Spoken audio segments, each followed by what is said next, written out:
kita geser nih Mas, injak ke tema yang terkait dengan pajak penghasilan PPh.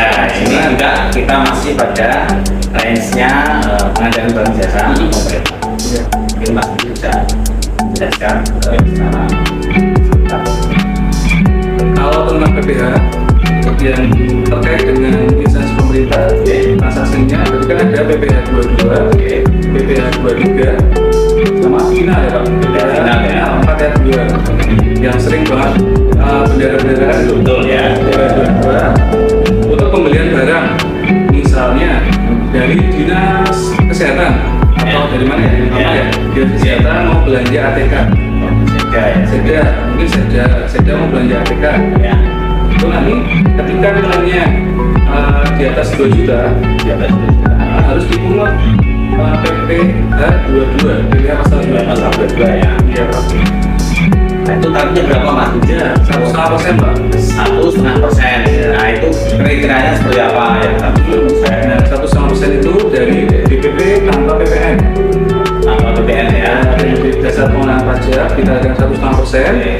Seandainya ternyata nggak ada NPP-nya, itu gimana? Ya, 3% Pak. 3% ya. Iya, tarifnya 3%. Berarti lebih tinggi ya Mas ya? Iya, itu salah satu manfaat ada NPP itu. Salah satunya. Kemudian yang tadi kriteria tarif, kemudian subjeknya, yang tidak dilakukan pemungutan atas PPh itu seperti apa? Yang bisa disampaikan. Mirip dengan yang tadi PPN Pak. Mirip ya. Seandainya ada jenengan transaksinya di atas atau di bawah belum mencapai 2 juta, itu tidak dimungut PPh 22-nya. Nah terus juga ada pembelian gabah beras. Itu aturan lengkapnya ada di UU HPP tadi Pak. Undang-undang yang terbaru ya. Jadi garis bawahnya tidak dilarang pemungutan ya itu ya. Iya. Untuk nilai, untuk kriteria yang tertentu sesuai di ketentuan itu tadi ya. Betul. Karena kita ini kan di Pemprov Pati, terutama oleh BPD yang ada pengadaan seperti beras, lalu bahan makan pokok itu kan banyak sekali ya Mas. Kebetulan itu memang teman-teman pelaku usaha juga perlu paham terkait dengan bagaimana pengenaan PPh dan pengecualiannya seperti apa. Tadi diatur di dalam PMK nomor berapa? Kalau yang apa Pak? Yang PPh tadi, yang terkait tidak ada pemungutan. Oh itu di Undang-Undang HPP Pak. Langsung muncul ya? Iya muncul Undang-Undang Administrasi Peraturan Perpajakan. Ya, untuk teknisnya nanti diatur di aturan-aturan pelaksanaan di bawah. Oke. Nah, tadi sudah bicara tentang PPh pasal 22 untuk negara. Ya. Kemudian untuk yang pasal 23 seperti apa Mas? Ya, 23 itu untuk sewa, jasa, dan ada juga untuk sewa jasa itu sewa dan jasa Pak. Oh ya, itu 2% ya. 2% ya. Tarifnya. Oh, ada juga 15%. Oh, 15% ya. Oke. Terus kalau 15% itu dividen, bunga, royalti, dan hadiah. Iya ya. Nah, itu 15%. Kalau seringnya mungkin kalau di instansi pemerintah itu yang 2% ya Pak. Betul. Ya, itu yang 2%. Iya sering. Contohnya sewa selain sewa bangunan. Oke, misalkan kayak kita sering ini berarti sewa pasar atau event kegiatan. Nah itu ada Pak, bisa masuk ke PPh pasal 23 ya. Tapi kalau 23 itu saya dipotong bukan dipungut.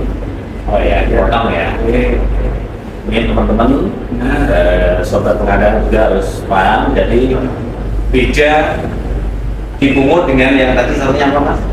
Dipotong. Nah, mungkin dijelaskan Mas itu Mas. Kalau secara ringkas ya. Kalau dipungut itu berarti nilainya ditambahkan Pak. Contohnya PPN, nilai 60 juta. Oke. Dipungut PPN berarti ditambah 11%, ditambahkan dari 60 jutanya. Oh iya. Kalau dipotong ya dilongi istilahnya. Iya, iya. Dari nilai. Iya. Kalau lebihnya seperti itu sih. Ya. Oh ya tadi Pak, kalau PPh 23 ya ternyata nggak ada NPP-nya. Ya. Itu sama kayak yang tadi 22. Lawannya ya. Iya 4% jadi. Jadi lebih tinggi ya tarifnya ya. Kalau untuk sewa ya. Oke. Kemudian tadi udah bicara pasal 22, pasal 23 sekarang PPh final Mas. Nah ini Mas, gimana Mas? PPh final ya. PPh final itu ketika misalnya transaksi dengan penyedia yang punya surat keterangan ini Pak, surat keterangan PP 23 tahun 2018. Oh gitu ya. Nah, punya surat istilahnya. Surat keterangan SKP itu ya? Beda. Kalau Beda ini ya? yang ini ada dua Pak, ada SKP ada surat. Oh ya. Kalau untuk suratnya ya berarti nanti dipotongnya 100% Pak, sesuai aturan PP 23 tahun 2018.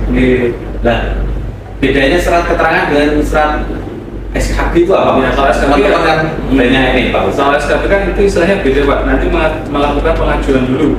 Oh, pengajuan ya. Nanti bisa SKP dapat bebas untuk dilakukan pemungutan. Oh. Tapi kalau yang tadi surat keterangan tadi tetap dipotong, dipungut Ya. 100%. 100% ya.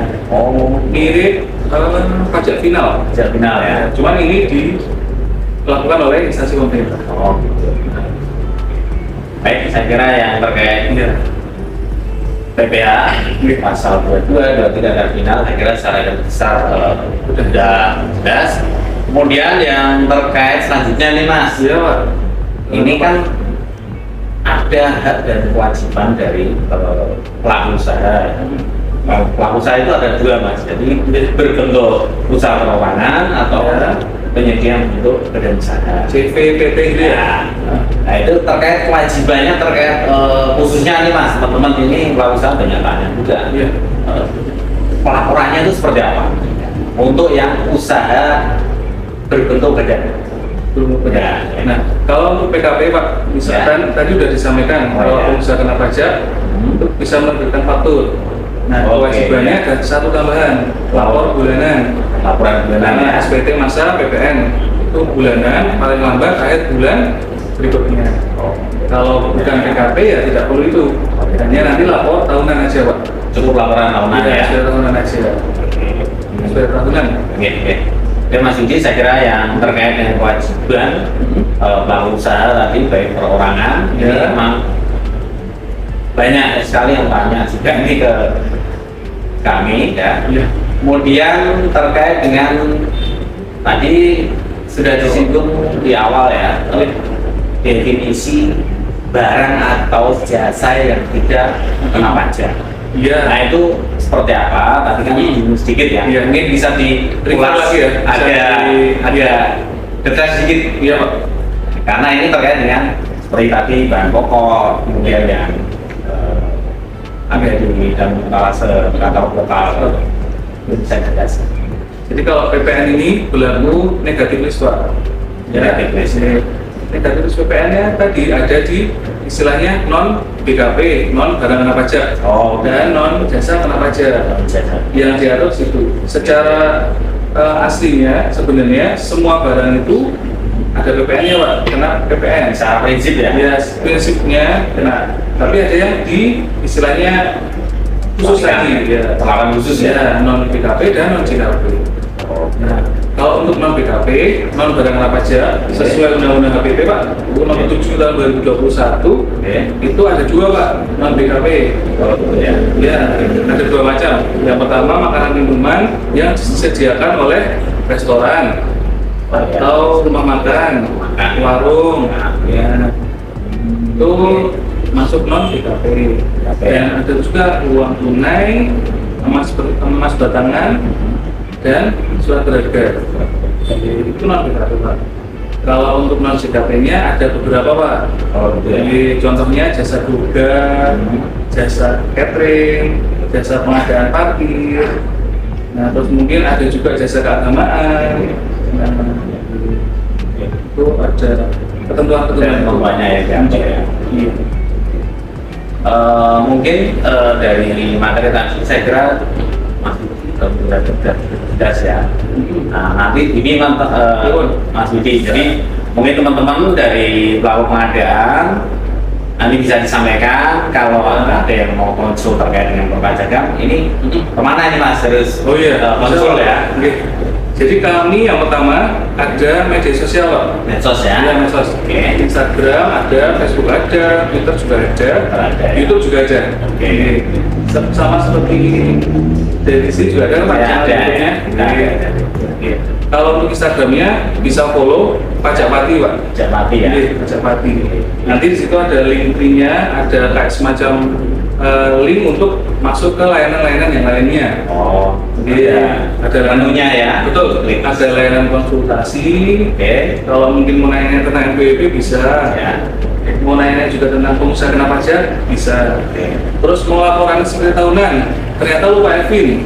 Nah itu sering banget Pak. Oh iya betul. Nah ini kan sering banget lupa Evin tuh. Betul, ya. Bisa nanya ke nomor yang ada di situ juga. Jadi media-media untuk komunikasi Ya. itu tidak harus tatap muka ya Mas. Sekarang Ya. sudah eranya digital, jadi lebih optimal di medsosnya. Ya. Iya Pak. Bahkan kalau mau datang harus pakai kunjung pajak dulu Pak istilahnya. Iya. Layanan antrian online juga. Oke ya. Itu Jangan lupa follow mungkin kawan Siap. Oke. sahabat pengadaan ya. pengadaan ya. Nah, mungkin bisa follow di Pajak Pati ya. Siap. Nanti ada info-info menarik di sana Oke. tentang pajak. Ya. Terima kasih Mas Nidi Ya. atas Sama-sama. penyampaian materinya. Ini sangat bermanfaat. Mudah-mudahan teman-teman pelaku pengadaan, baik itu pelaku usaha maupun darat pemungut atau Ya. teman-teman dari OPD bisa menjadi referensi ya Mas. Iya Pak, benar Pak. Nah, terkait nanti teknisnya, nanti bisa konsultasi secara online seperti tadi yang disampaikan Mas Nidi. Benar sekali. Terima kasih Mas Nidi Ini atas sama-sama Bapak. penyampaian materinya. Saya atas nama pribadi dan teman-teman dari Buka Bukti Hotel Pati mengucapkan terima kasih atas Sama-sama. kehadirannya. Ini Semoga materi ini nanti bermanfaat ya untuk Pemkapani khususnya Ya. PD maupun pelaku usaha. Oke, terima kasih Mas Nidi. sama-sama Pak. Oke, Terima kasih. Assalamualaikum warahmatullahi wabarakatuh. Waalaikumsalam.